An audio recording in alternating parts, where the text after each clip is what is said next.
हजरत Safwan इब्न उसाल से रवायत है, फरमाते हैं कि यहूदी अपने साथी से बोला कि मुझे नबी के पास ले चल। साथी बोला कि उन्हें नबी न कहो, अगर वो सुन लेंगे तो उनकी चार आंखें हो जाएंगी। फिर वो दोनों हुजूर की खिदमत में हाजिर हुए और उन्होंने खुली निशानियों के बारे में पूछा।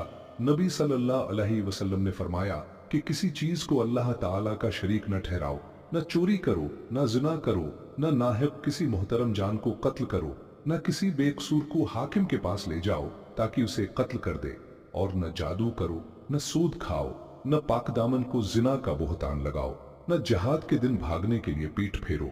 और ए यहूदियों, तुम पर खुसूसन ये भी लाजिम है कि हिफ्ते के बारे में हद से न बढ़ो।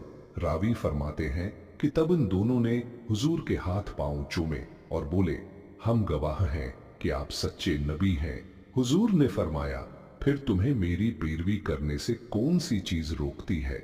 वो बोले कि दाऊद अलैहिस्सलाम ने रब से दुआ की थी कि इनकी औलाद में नबूवत रहे। हमें डर है कि अगर हम आपकी पैरवी कर लें तो हमको यहूदी मार डालेंगे।